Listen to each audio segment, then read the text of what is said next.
नमस्कार मित्रांनो, मी अविनाश सौरे मराठी कट्टा चॅनलवरती पुन्हा एकदा तुमचं स्वागत करतो। या ठिकाणी बघा, लाडक्या बहिणींसाठी या ठिकाणी दुरुस्तीची लिंक जी आहे ती सुरू झालेली आहे।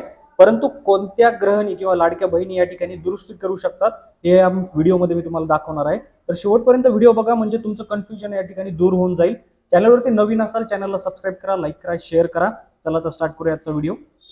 ऑनलाईन वेबसाईटवरती यायचंय। आल्याच्या नंतर या ठिकाणी लिंक तुम्हाला दिसत असेल, त्या लिंकवरती तुम्हाला क्लिक करायचंय। क्लिक केल्यानंतर थोडा वेळ गेली, या ठिकाणी अशा पद्धतीचं पेज ओपन होईल। लाभार्थी आधार क्रमांक जो कोणी असेल त्याचा या ठिकाणी आधार क्रमांक टाकून घ्यायचा आहे। तर या ठिकाणी तुम्ही तुमच्या लाभार्थ्याचा जो आधार क्रमांक आहे तो या ठिकाणी पेस्ट करा। पेस्ट केल्यानंतर खाली बघा, त्या ठिकाणी तुम्हाला कॅप्चा दिसत असेल, कॅप्चा पण सुद्धा भरून घ्यायचा आहे, व्यवस्थितरित्या भरून घ्या। या ठिकाणी कॅप्चा तुम्हाला फिल करायचा आहे। फिल केल्याच्या नंतर या ठिकाणी बघा, खाली मी सहमत आहे याच्यावरती तुम्हाला क्लिक करायचं आहे आणि OTP वरती क्लिक करायचं आहे।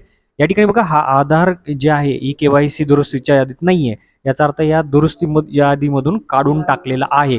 तर हीच प्रॉब्लेम झालेली आहे। बऱ्याच गृहिणींचे किंवा लाडक्या बहिणींचे नावं जे आहेत, आधार क्रमांक हे त्यांच्या दुरुस्तीच्या यादीतून बाहेर काढल्यामुळे आता त्यांना दुरुस्ती करता येणार नाहीये। तरी पण एकदा तुम्ही पुन्हा एकदा तुम्ही तुमचा आधार क्रमांक व्यवस्थितरित्या टाका। त्यानंतर तुम्ही कॅप्चा जो आहे तो रिफ्रेश करून घ्या आणि केल्याच्या नंतर पुन्हा एकदा तुम्ही कॅप्चा टाकून बघा। टाकल्यानंतर या ठिकाणी OTP वरती क्लिक केल्यावर सेम प्रॉब्लेम जर असेल, दुरुस्तीमध्ये नाव नाही, तर अशांचं या ठिकाणी दुरुस्ती होणार नाही।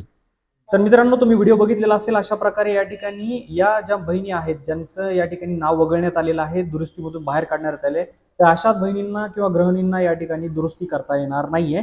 या ठिकाणी त्यांना या ठिकाणी यादीतून बाहेर काढलेलं आहे। तर मित्रांनो, अशाच महत्त्वाच्या माहितीसाठी चॅनलला तुम्ही सबस्क्राइब केलं नसेल, सबस्क्राइब करा, लाईक करा आणि शेअर करत चला। भेटूया पुढच्या व्हिडिओमध्ये। तोपर्यंत जय हिंद, जय महाराष्ट्र।